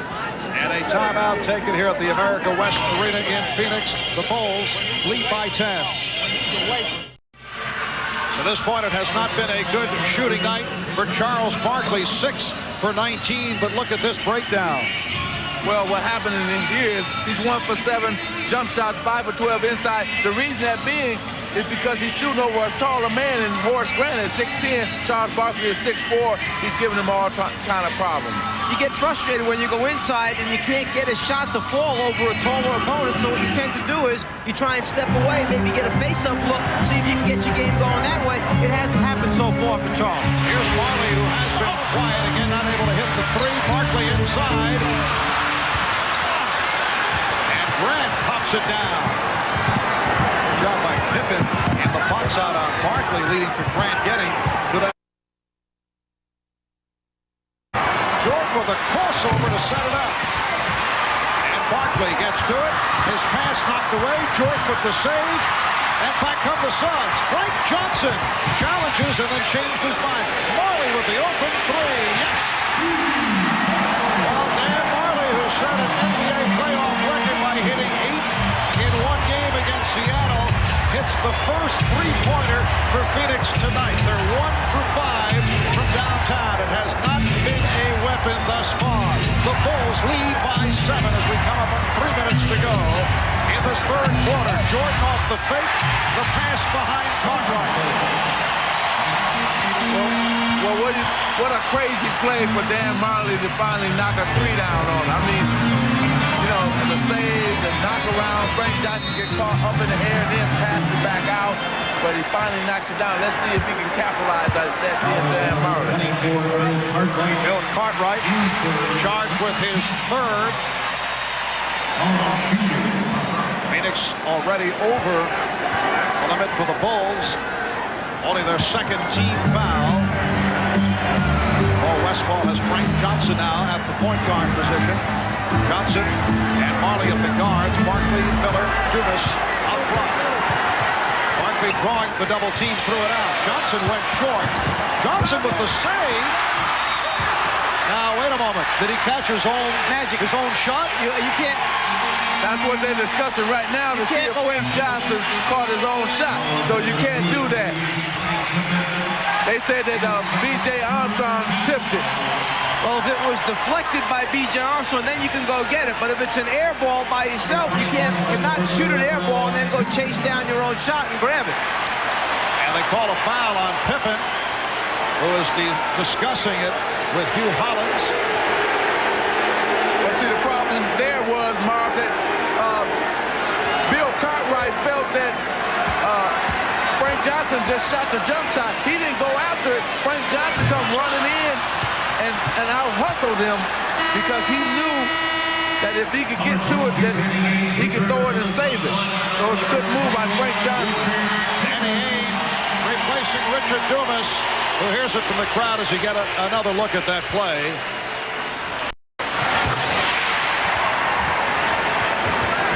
Miller has brought the Suns within 6. Now Ainge guarding Pippen. Marley switches off. Ainge now on Jordan. It is kicked out by Marley. And Chicago gets a new 24. The turnaround here in the third quarter by Phoenix has been sparked by their job off the offensive boards. And also by the shooting of Marley. 8 of his 12 have come here in the third. Cartwright followed up and fouled. Miller called for his third. Well, I don't know if it'll have an effect down the road, but Danny Ainge injured his right thumb in this last series as he came down the floor. A little bit of a collision right there. He's trying to see how much damage has been done as he grabs the basketball. And you'll see him go back and hold that thumb again. It's been bothering him since the collision took place when Jordan and Pippen played a little two-man game. Bill Cartwright making his first appearance at the line.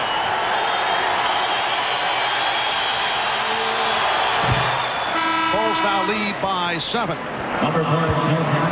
Well, the National Hockey League season is now over. Your LA Kings Magic with a good run of the playoffs, knocked off by the Canadiens 4-1. Montreal takes the series 4-1. Lazar had it all figured out. He said that he thought the Canadiens would back check and forecheck right throughout.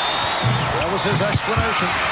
Well, I thought that good offensive rebound there by Michael Jordan. I thought that the series before the Canadian series took a lot out of the Kings, and that hurt them. By Pippen off the steal, and Johnson gets it back. Frank Johnson with a gorgeous ball fake. What a play by the veteran Frank Johnson. The Bulls 71 and the Suns 64.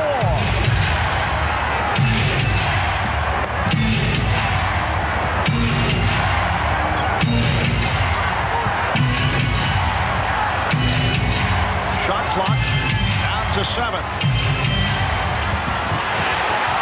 Jordan had to save it. Grant rebounded by Barkley. You finally see the Suns' body stepping up. It's a little more physical now. Marley on the foul. Marley getting inside, and Phoenix has moved within 5. That was another offensive rebound. Phoenix is in this game because of offensive rebounds. We're coming up on 1 minute to go in the third. Pippen beating Ainge off the dribble, and a foul is called. Barkley over to help out, and he picks up his third. Well, Michael Jordan, who has the ability to get that first step, get in the lane quickly, finds an easy way to get himself 2 points. But then the transition game for Phoenix is the key to their offense. Frankie Johnson finds a spot open, picks his spot to score an easy 2. Scottie Pippen at the line for the first time. Only a 66% free throw shooter during the regular season. Now Kevin Johnson and Richard Dumas return. Charles Barkley will get a rest, and Frank Johnson sits down. Nice job by Frank Johnson. When Frank comes in, he picks up the tempo even more so. You know, he's a crowd favorite, and he usually pushes the ball up at every opportunity and make good things happen for the Phoenix Suns. Well, Pippen misses both.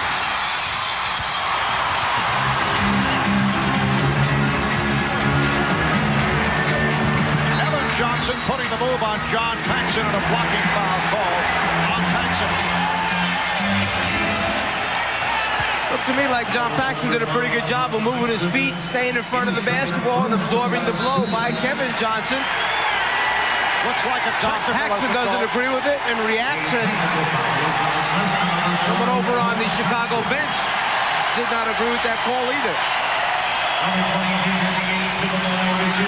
Technical, though, was charged to Paxson, although the officials were looking in the direction of the assistant coaches, and Danny Ainge not able to hit on the tee. Well, you know, he had that problem with his thumb, and maybe that bothered him, because usually Danny Ainge is over 80% free throw shooter, and he would knock them down. So I think it was his thumb. Just under 1 minute remaining in the third. Kevin Johnson. Dumas puts it down. Richard Dumas skying to bring the Suns within 3. You know, as bad as the Phoenix Suns are shooting, they are right in this game and have a chance to win this game. Jordan misfired on the 3. Miller slapped the rebound, and he was knocked to the floor. Foul called on Chicago. It's on Pippen, his third. You talk about live bodies. Well, KJ misses, but here's Richard Dumas flying in from the offside. 16 offensive rebounds for the Phoenix Suns. But what caused that was the penetration of KJ. And then you come right back down on a foul right there. Oliver Miller had the ball and got hit. And Miller will go to the line. Bulls lead by 3. They've led by as many as 20. They have led all the way. Magic, you mentioned the poor shooting by Phoenix. They are 44%, while Chicago at 56%. Yet the Suns able to get back into it here in the third. Well, they're able to get back into 2 things happened. They picked up the tempo, got into the open court to that fast break game, and then also second shots. They've been killing Chicago all night with second shots, and that's been the difference. And during the regular season, Chicago is the #1 offensive rebounding team in the NBA based on percentage, but they're shooting so well, there aren't that many misses for Chicago. Phoenix is getting shots up, going after the misses, and putting them back in. This game 1 of the best-of-7 NBA final. Game 2 Friday night here in Phoenix, and then the scene shifts to Chicago for games 3 and 4 Sunday and Wednesday. All to be seen here on NBC. Here's Trent Tucker with the shot clock running down. Final seconds of the quarter. Pippen extends to 73-69. Dumas across midcourt. Here's Dumas challenging, went all the way as time runs out. Dan Majerle providing the spark. Majerle with 10 of his 14 points in the third quarter. As we head to the fourth, the Bulls 73, the Suns 69. We'll be back after these messages and a word from your local station.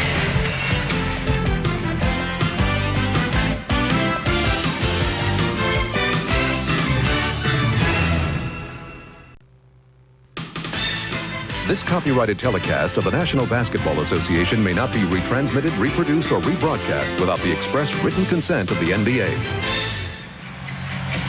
A capacity crowd better than 19,000 on hand at the America West Arena in the Valley of the Sun, Phoenix, Arizona. We're headed to the fourth. Chicago leading by 4. If you're wondering whether Chicago's come upon some tough times and can't afford good uniforms, here's how that uniform got ripped. Frankie Johnson trying to fight his way through a screen, gets a piece of Scottie Pippen. But shortly thereafter, Johnson walks over and says, I didn't mean anything by that. Pippen says, okay, you're a good man. Let's move on. I don't like it, though. I didn't like the fact that Frank Johnson apologized to him. Forget about it. You did it. And, hey, we're out here to win. And one thing Pat Riley taught the Lakers when I was playing with them, don't apologize. Do it again if you have to do it again, because you're out here to win. What is this we heard about those finesse Laker clubs, Magic? What is this? No. You don't win championships being finesse. That's the Chicago Bulls. That's why they're the back-to-back champions. Phoenix has 71 shots already in this basketball game. The Bulls have allowed just 74 a game in the playoffs by their opponents. So working those offensive boards, getting shots up in a hurry has paid off for Phoenix. Loose ball foul was called. The Bulls thought it was against Phoenix. And for a moment, it appeared that Hugh Evans was calling it against Michael Jordan. That's when they got the Bulls wild on the bench. But it's Charles Barkley called for his fourth. Well, that was a good call because Charles had came up under Michael Jordan. Here, Michael got the inside position and jumps up, and Charles give him a little nudge, a little elbow, and pushes him. Good call by the referee. In the third quarter, Phoenix red hot, 12 for 23 from the field. Jordan with the step and pitched it out. The Bulls swing it. They did not have the good shot. Now Jordan finds the good shot. What patience by the Bulls team. Jordan penetrates, kicks it to BJ, who has a shot. He doesn't take it. He pitches to Paxson, who has a shot. He doesn't take it. Who winds up taking the shot? The guy that started the whole thing, Michael Jordan. Patience on the clock. Michael has 19. Crowd quiet as if they turned off the crowd record with the Suns setting up. Scott Williams, who started this fourth quarter, able to field that long pass. Williams played well in the first half. Jordan able to penetrate, and the Bulls with a 77-69 lead. See what happens when you take Dan Marley and not put him on Michael Jordan? Richard Dumas comes running out there. You know you can't come running full speed at Michael Jordan. Ball fake, get inside, layup. Frank Johnson. The Bulls by 6. They have led all the way. They led by as many as 20 in the first half. The Suns closed with a 15-6 run to end the second quarter. The ball goes back to Phoenix. So Michael Jordan, who had 10 points in the first half, sees the seam, the opening, gets past Dumas after the fake. Easy score for him. Johnson and Ames in the guards. Dumas, Barkley, Marley up front. Again, the double team, and Barkley had to throw it out. Again, the double team. Armstrong over. Johnson with the shot. Frank Johnson just to beat the 24, and the Bulls lead by 4 points. Frank Johnson was so complimentary to George Westfall yesterday. The fact that he instills confidence, allows the players to keep taking shots, shooting the ball, even if they're struggling on certain nights. Marley and Barkley converge to get a piece of it. Look out, the foul called on Scott Williams. And it appears that he's shaken up. That's the first foul on Scott Williams. The Bulls trainer Chip Schaefer out to take a look. Looks like he may have banged that hip in the collision. One of those hip pointer type injuries when he collided with Charles Barkley. Well, here it comes right here. He's going to try to challenge Charles Barkley, and then he's going to fall.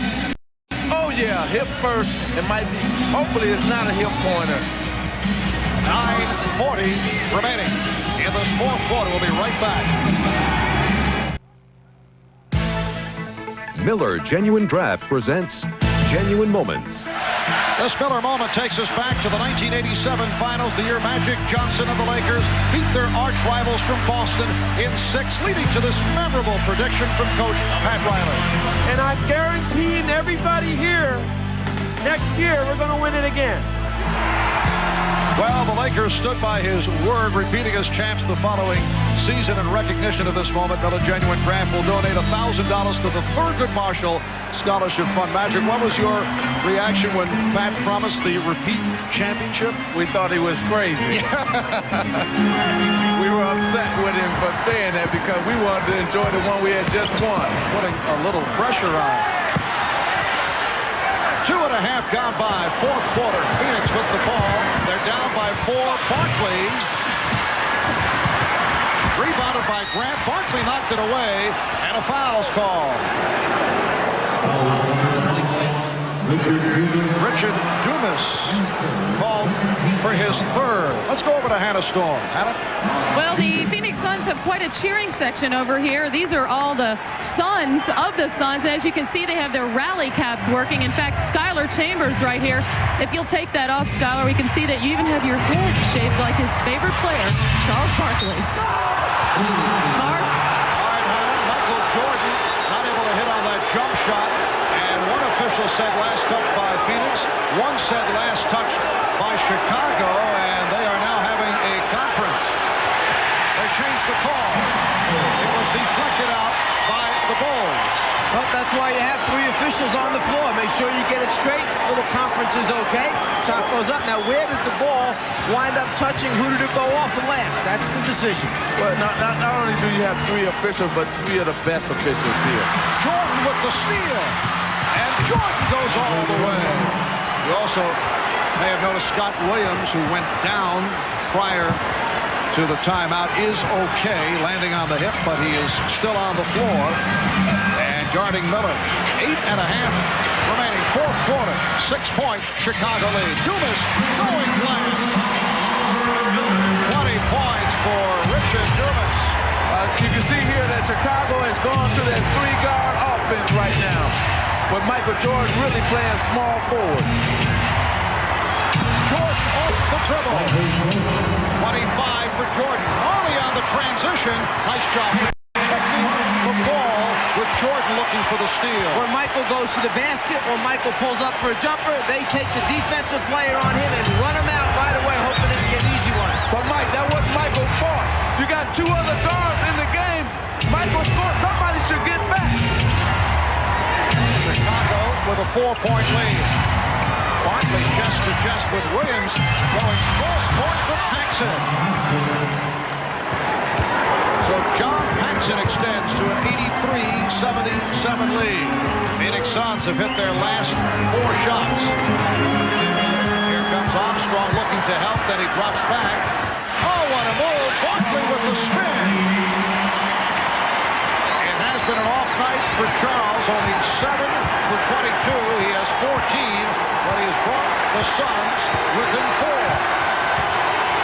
Miller providing the help on the double team. Jordan. And illegal defense has been called. Illegal defense. Let's go back a few moments ago. When Michael Jordan goes up for a shot or penetrates, his defensive man will challenge and run out. But here's the guy up here, Paxson, who should be covering the backcourt for Chicago. Paxson stays right there, never gets back. Michael's shooting the shot. That's what happens. Illegal defense, the second called on Phoenix. B.J. Armstrong with the technical. So he is 3 of 3 from the line, 13 points in all. Chicago 84 and Phoenix 79. 7:09 remaining in this 4th quarter. Chicago Bulls went 57-25 during the regular season. They won the Central Division. Ainge with the rebound of that shot that was too strong. Ainge thought he was fouled. Here's Barkley, and he was fouled by Williams. Excellent job by Charles Barkley. The dribble had been picked up. There was pressure defense by Chicago. Charles Barkley was overplayed on the left wing, so Ainge lets him go backdoor, delivers the pass on time. 6 minutes, 52 seconds remaining in the game. Chicago leading by 5. The NBA on NBC is brought to you by Miller Lite. Great taste, less filling. Can your beer do this? By ITT. When it comes to building businesses, at ITT, we're adding more than just our name. And by Acura Automobiles. Experience precision-crafted performance. Well, a beautiful day in the Phoenix area. It's about 10 minutes past 8 out of the west. 92 degrees outside. They love their Suns here in Phoenix. State employees given a memo, told to wear Suns colors today in support of their basketball team. A reminder, this Friday, don't miss NBA Stories, a primetime special, which will take an in-depth behind-the-scenes look at some of this year's top stories in the NBA, including a close-up of future Chicago Bulls standout Tony Kukoc. That's coming up Friday night, NBA Stories, followed by Game 2 between the Phoenix Suns and the Chicago Bulls. Well, Charles Barkley only 7 of 22 from the field. 15 points, 9 rebounds. Michael Jordan getting a rest, 12 for 22 for 25 points. Both guys have 22 attempts at the basket. Barkley 6 for 14 on the inside, 1 for 8 on the perimeter. Michael 6 for 8 on the inside, 6 for 14 on the outside. This is an important time for the Chicago Bulls, especially if they're the road team. With Michael Jordan on the bench, let's see who's going to provide the offense for the Chicago Bulls. And Jordan with 8 of the Bulls, 11 points in the fourth quarter. Some light pressure shown by the Suns.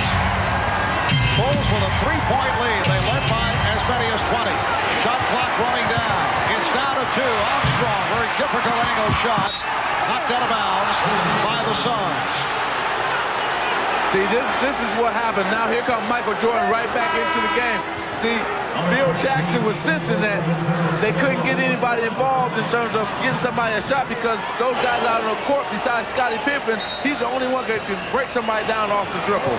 So Jordan is back. Jordan, Grant Williams, Pippen and Armstrong on the floor. Jordan rebounded by Williams. And Michael Jordan will regroup. Crowd wanted to travel. They have KJ trying to play Michael Jordan, and Chicago's trying to get it over to him for a mismatch. And Jordan able to head off the fake on Johnson. But see, that's a championship team for you, Chicago Bulls. They recognize that KJ is on Michael Jordan. They're going to try to get him the ball at every opportunity. And now Jordan is guarding Johnson at the other end. Suns have hit their last 5. Kevin Johnson trying to penetrate and was stripped. Pippen around Dumas, around Age. Oh, my. You know, that was a bad play, first of all, by Dumas, because he tried to steal the ball, and then Scottie just took it all the way. Michael Jordan being played by KJ. They'll run a series of little screens to free him up, then a little fade move, show the ball, change of direction. Good clean look at the rim for Michael. Scottie Pippen then, who when you get him out in the floor, in the open court, is oh so dangerous. The long strides, the elevation, and the finish and foul.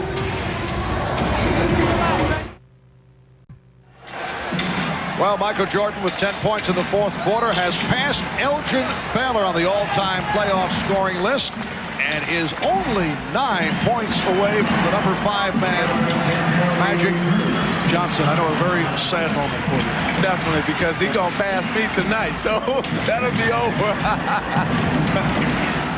So Michael gunning for Magic, just 9 away. That last time out, Phil Jackson trying to make some decisions. Who is the next guy that's going to step up and supply a little bit of scoring for Chicago? It just can't be left up to Michael. And he mentioned we've been in this situation a number of times during the season. Now maybe they'll run a few things to try and get Scottie Pippen more involved. Scottie Pippen 0 for 3 from the foul line. Johnson was fouled. He was hacked by Armstrong. The Bulls 88, the Suns 81 with 5:23 remaining of the game, and Kevin Johnson will go to the line. That's 3 on B.J. Armstrong. Johnson is 1 for 1 from the line. Kevin Johnson through an injury-hit regular season, limited to 49 games. He was out earlier this year with a badly bruised right calf muscle. He's an 82% free throw shooter. And the thing about him, Marv, he got hurt because of 2 of his own players. You know, Charles Barkley tried to jump up into his arms and hurt his knee. He tried to pick up Oliver Miller, and he sprained his groin. So it was freak plays that really injured KJ. It's a 5-point Chicago lead as we come up on 5 minutes remaining of the game. Game 1 of the best-of-7 NBA Final Series. Jordan.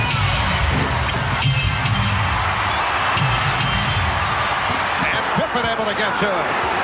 Armstrong for 3. Rebounded by Scott Williams. 12 rebounds for Williams. Another Chicago opportunity, and they cannot take advantage. Phoenix with the ball trailing by 5 points.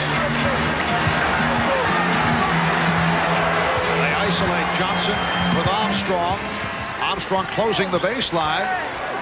Now Barkley with 6 on the 24. Barkley, yes. Charles very close to a travel when he started that move. Yeah, he got a little mixed up on his foot fake that time, almost stumbled into a travel, but he got away with it, made a very, very big shot for Phoenix. They're on their feet here in Phoenix. The Suns have moved within 3. Shot clock down to 3, down to 2. Pippen for 3, and it's rebounded by Dumas.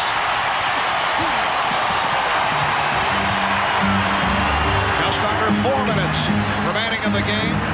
The Suns have come from 20 back. Barkley with the fake. Johnson. And Scott Williams able to collar the loose ball. Here's Jordan. Jordan is fouled. You saw that coming. And he had the big man backpedaling, and Michael took it right inside, and he wanted the contact.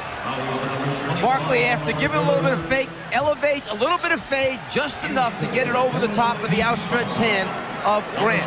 And then Michael, always trying to do here, he gets no clean look, initiate body contact, get to the free throw line, try to make those 2 foul shots. And the Bulls, only 6 of 11 from the line. They are not a good free throw shooting team. Jordan is 2 of 3 from the line. Michael Jordan has burned it up when it comes to the NBA championship round. His shooting off earlier in the playoffs. Here's Johnson, rejected by Grant. Armstrong for Pippen, and a foul called on Dumas. You know, you gotta love the Chicago Bulls. This is what makes champions. Defense right here, block shot by Horace Grant. Then they get out on the break and go down and get a foul. Here's a block one more time. I tell you, that's team defense. Team defense starts with the word belief. You have to believe in one another. When one guy gets beat, the next guy covers, and you have to continue to cover for one another. Scottie Pippen is now 0 for 4 from the line. Earlier we discussed the fact that he's not a good foul shooter at 66%. 5-point Chicago lead. Meanwhile, the Suns have managed to come back despite the fact that Charles Barkley has had a horrendous shooting game, 8 for 23. How about Kevin Johnson, 3 for 10, only 2 assists. But they've been doing an excellent job of keeping him out of the lane, cutting his penetration off, and that's Kevin's game. Marley taking advantage of an overplay, rebounded by Grant. It's a 3-on-1. Armstrong for Pippen. See, when you crash the offensive board on Chicago, they will get out and run on you, and that's what happened there. Jump shots produce long rebounds. That's one way teams can get out and run. And then if you go in and send too many people to get offensive rebounds and you don't cover your backcourt, well, here's what happens. 3-on-1, not much you can do. So the Bulls with 5 straight points. They now lead by 8. 2:46 left in the game. And a storm back at America West Arena with a very excited Johnny Mickens. This is Charles's grandmother and first coach in for the game from Leeds, Alabama. What do you think of Charles's play down the stretch? What does he need to do to bring the team back, Johnny? Just got to keep his boys and stay into the game and play some defense. All right, there you have it. Marv? Well, some sound advice, huh? I think she knows the game. Johnson turned back. The Bulls take advantage of the turnover. Michael Jordan able to swing it to the corner. Bulls not rushing their shots, again showing the patience. Now Armstrong is open for the three-pointer and hits it. Marv showing the patience of a championship team. Third from downtown for B.J. Armstrong, and the Bulls now lead 96-85. Johnson got inside and missed. Kevin Johnson has had a very long night. We're under 2 minutes remaining in the game. Suns have missed their last 5 shot attempts. Phoenix has 1 timeout remaining, 1 conventional, and a 20. Bulls with 4 timeouts plus their 20. Shot clock running down. Here is Jordan. And that's a 24-second violation. You're involved in an 8-point game, you still got a chance. Chicago swings it, finds the best 3-point shooter in the league. B.J. Armstrong knocks it down. The 8-point lead goes to 11. Charles knows that's not a good sign. And then right after that, Dan Marley played excellent defense on Michael Jordan. Johnson, Bulls 96, and the Suns 87. Timeout taken by Scott Williams. He could not find anyone to inbound to.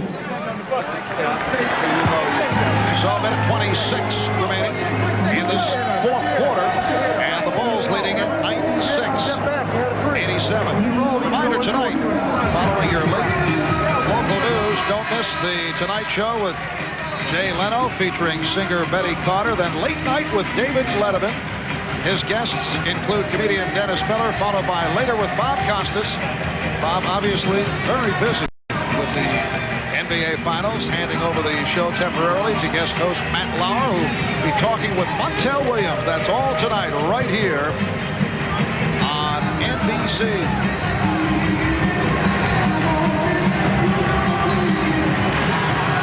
86-87, Chicago on top.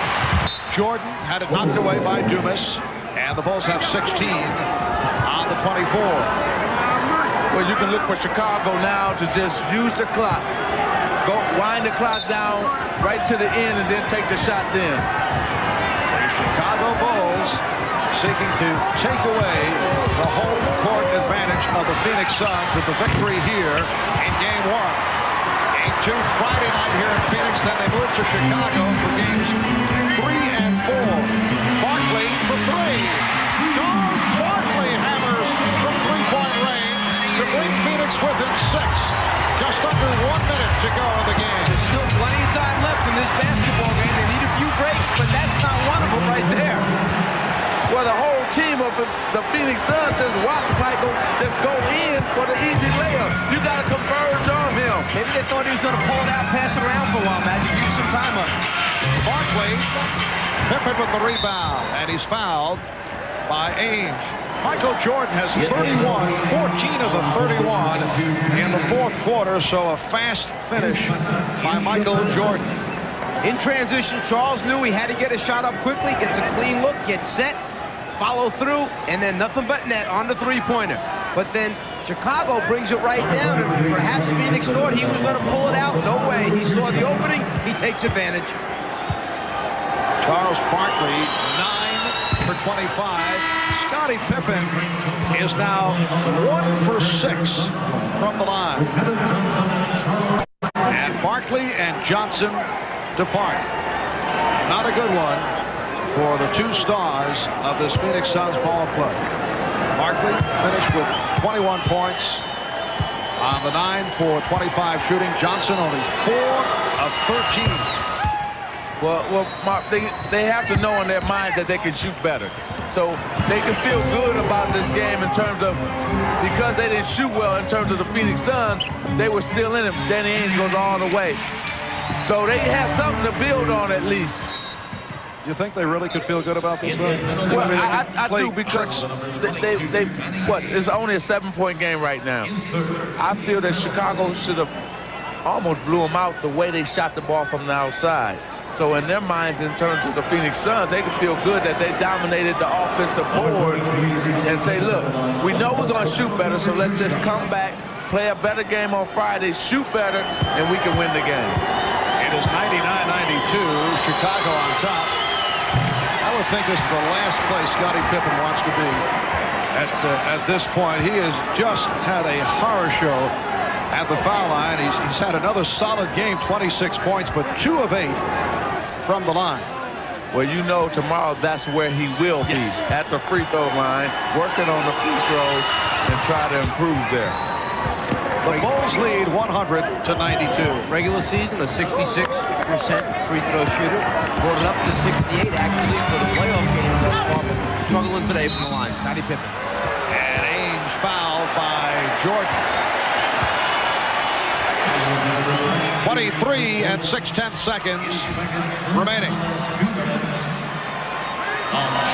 The Chicago Bulls during the regular season, second best road record in the league, 26 and 15. Second best to the Suns, who went 27 and 14. And Mark, Phoenix Suns will have to find a way to free up Dan Marley and Danny Ainge for shots in game 2. Dumas blew the stop. Dumas has been one of the bright spots throughout for the Suns. So the Chicago Bulls take game 1. They led by as many as 20. Phoenix did come back, but Chicago led all the way, and they win it 100-92. Michael Jordan with 31 points. Scottie Pippen with 27. P.J. Armstrong, 16. Charles Barkley with 21, but a poor shooting game. Charles 9 for 25. The Bulls finish up shooting 53%. Let's go to Ahmad with Michael All right, Jordan. thanks, Marv. Michael, you guys showed a lot of patience in the second half after being up by 20. Then you showed a lot of patience in just staying ahead. Well, we hung in there. You know, we knew we gave away the momentum when we was up 18, 20 points. And they got the momentum going in the half. And we came back and established ourselves a little bit in the second half. And, you know, we were able to fight off their surges. I reported before the game when I was in the locker room that you guys really seemed confident coming into this series. Well, you got to realize that we're an experienced team. We've been here before. We know what it's going to take to win. We got to go out there and put on the basketball court. I think one thing that happened with Phoenix, you know, this is their first time to the finals, so they're maybe a little bit too hyped. But they're going to go back and look at the films and make adjustments for tomorrow. Had to be happy about your defense. Held the highest scoring team in the league below 100 points. Well, we knew we wanted to control the tempo. You know, this team is a run-and-the-gun type of team. And when they get in a fast-breaking game, they're very dangerous. But our defense, we just wanted to control the tempo. Now, tell me one thing. Are you going to talk to the written press at the end of this game? Yeah, I'm going to talk. I feel that that time is over with. I've made a statement from my standpoint. I got some of my teammates some exposure, so I feel good. I will talk. All right, man. Good luck to you, man. All right, back to you, Marv. He got his teammates exposure, so the vow of silence has ended. Michael Jordan coming up with an excellent game, 31 points. The Bulls holding the Suns to 92. The Suns average 113 points to lead the league during the regular season. Chicago taking game 1. We'll be right back.